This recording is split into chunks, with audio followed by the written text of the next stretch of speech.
MNO को भाइहरूले चाहिने चन्द्र सूर्य अंकित यो हिन्दू झण्डा जलाउँदै र्याप हानेछन्। यसमा चाहिँ फेसबुकमा को होलो सुरु भएको छ। यो चाहिँ भयंकर अपराध हो भन्ने छ। यो अपराध हो कि हैन, जलाउनु हुन्थ्यो कि हुँदैन थियो भन्ने आफ्नो ठाउँमा छ। तर यो झण्डा चाहिँ हिन्दू साम्राज्यवाद, गोर्खा साम्राज्यवादको प्रतीक हो। यो आम मूलवासीहरूलाई को उत्पीडनको प्रतीक हो। यो उग्र हिन्दू नस्लवादको प्रतीक हो। यो हिन्दू मठ मन्दिरहरूमा राखिने झण्डा हो। यो हिन्दूहरूको चन्द्रवंश र सूर्यवंशको प्रतीक हो। र गोर्खाली साम्राज्यवादीहरूले यहाँका मूलवासीहरू भूमिपुत्रहरूमाथि आफ्नो चाहिँ साम्राज्यवादी हैकम दबदबा चाहिँ कायम गर्नलाई एउटा चाहिँ यो प्रतीकको रूपमा यो कायम छ। त्यसैले विभिन्न क्षेत्रमा यसलाई परिवर्तन गरिनुपर्छ भन्ने आवाज धेरै पहिलादेखि उठेको हो। र यो उग्र हिन्दू नस्लवाद गोर्खाली साम्राज्यवादको प्रतीक भएको हुनाले यसलाई फेर्न आवश्यक छ। तर अब यसरी चाहिँ जलाउने र चाहिँ त्यसो गर्नु मिल्थ्यो मिल्दैन भन्ने चाहिँ आफ्नो ठाउँमा छ। त्यसको छुट्टै पाटो होला, कानुनी पाटो पनि होला। तर यसले चाहिँ आम मूलवासीहरू यहाँका चाहिँ भूमिपुत्रहरू, एक ढङ्गले भन्ने भने आदिवासीहरूको माथिको चाहिँ एउटा सांस्कृतिक दबदबा प्रभुत्व साध्नको निम्ति यसलाई झण्डाको रूपमा प्रयोग गरिएको छ।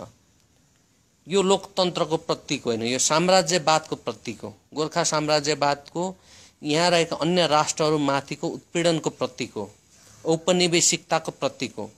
यो गोर्खा साम्राज्यवादी हिन्दू दर्शनमा, उग्र हिन्दू दर्शनमा आधारित गोर्खा साम्राज्यवादीहरूले यहाँका चाहिँ गैर हिन्दू विभिन्न राष्ट्रहरू माथि उत्पीडन थोपर्ने एउटा औजारको रूपमा प्रयोग भएको हुनाले यसलाई परिवर्तन गरिनुपर्छ भन्ने धेरै पहिलादेखि उठेको आवाज हो र यसलाई परिवर्तन गरिनुपर्दछ।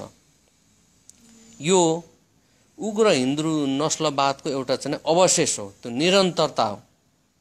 त्यसो हुनाले नेपालको राष्ट्रिय एकतालाई कायम गर्ने हो भने नेपालमा रहेका विभिन्न राष्ट्रहरूबिचको एकता, त्यसले समग्र रूपमा नेपालको मुलुकलाई बलियो बनाउने भने यस्ता साम्राज्यवादका प्रतीकहरूलाई हटाएर जानुपर्दछ। सम्पूर्ण राष्ट्रहरू, सम्पूर्ण जनताहरूलाई को भावनालाई समेट्ने, एकताको सन्देश दिने प्रतीकहरूलाई मात्रै चाहिँ के त यो राष्ट्रिय एकताको प्रतीकको रूपमा चाहिँ ल्याउनु पर्दछ। यो झण्डाले नेपालको राष्ट्रियता, नेपालको राष्ट्रको, नेपाल मुलुकको प्रतिनिधित्व गर्दैन। यो हिन्दू उग्र राष्ट्रवाद गोर्खाली साम्राज्यवादको प्रतिनिधित्व गर्छ। गोर्खाली साम्राज्यवादको उत्पीडनमा यहाँका विभिन्न राष्ट्रहरू, बहुल राष्ट्रिय मुलुक हो नेपाल। नेपाल एकल राष्ट्रिय मुलुक होइन, एउटै मात्र राष्ट्र भएको मुलुक होइन। नेपाल एउटा मुलुक हो, देश हो, कन्ट्री हो, एउटा कन्ट्री हो, देश हो, मुलुक हो। तर यो बहुल राष्ट्र भएको मुलुक हो, एकल राष्ट्र भएको मुलुक होइन, एउटै राष्ट्र भएको मुलुक होइन।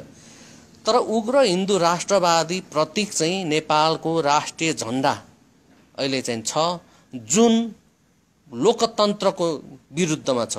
त्यो कुनै पनि लोकतान्त्रिक मूल्य र मान्यतासँग यसको चाहिँ नै तादम्यता यसले राख्दैन। यो चाहिँ सामन्तवाद, साम्राज्यवादको चाहिँ नै एउटा प्रतीक हो। यो चाहिँ यहाँका अन्य राष्ट्रहरूमाथि गोर्खा साम्राज्यवादको प्रभुत्व कायम गर्न, हेजोमोनी कायम गर्न र चाहिँ उग्र हिन्दू राष्ट्रवाद नस्लवादको हेजोमोनी कायम गर्न बनाइएको एउटा चाहिँ झण्डा हो। यो चाहिँ सामन्तवादीहरूले बनाएको झण्डा हो।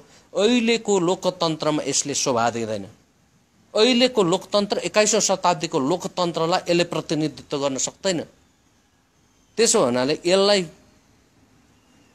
तुरुन्तै फेर्न पर्दछ।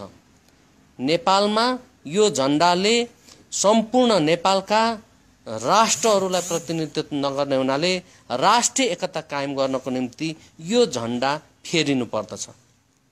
हिन्दू दर्शनमा आधारित, हिन्दू नस्लवादमा आधारित, उग्र हिन्दू चाहिँ नै प्रभुत्वमा आधारित, गोर्खा साम्राज्यवादमा आधारित यो झण्डा शोभा दिँदैन।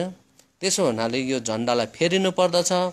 फेरेर नेपालका सबै राष्ट्रहरूलाई सम्बोधन गर्ने गरी यो चाहिँ झण्डा परिवर्तन गर्नुपर्छ। त्यसले राष्ट्रिय एकतामा एउटा कोसे ढुङ्गाको काम गर्दछ। यो झण्डाले राष्ट्रिय एकता कायम गर्दैन। यसमा चाहिँ राष्ट्रिय एकता होइन, यो चाहिँ राष्ट्रिय रूपमा चाहिँ विभाजन ल्याउने एउटा चाहिँ झण्डा हो यो।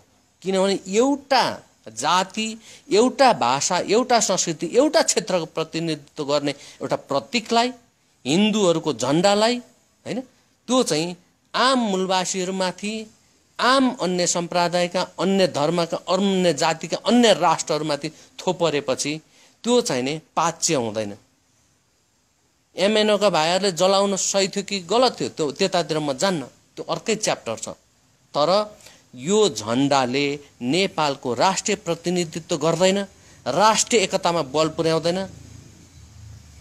नेपालको राष्ट्रिय फुटमा नेपालको एउटा मात्रै जाति, एउटा मात्रै भाषा, एउटा मात्रै क्षेत्रको प्रतिनिधित्व गर्ने हुनाले यसलाई यथाशीघ्र परिवर्तन गरेर नेपालको राष्ट्रियतालाई एकता बनाउने, राष्ट्रिय एकतालाई मजबुत बनाउने, सबै जाति, सबै राष्ट्र, सबै भाषा, सबै संस्कृतिलाई प्रतिनिधित्व गर्ने किसिमको चाहिने एउटा सिम्बोल, प्रतीकलाई हामीले राष्ट्रिय झण्डाको रूपमा विकास गर्नुपर्दछ भन्ने मेरो प्रस्ताव छ।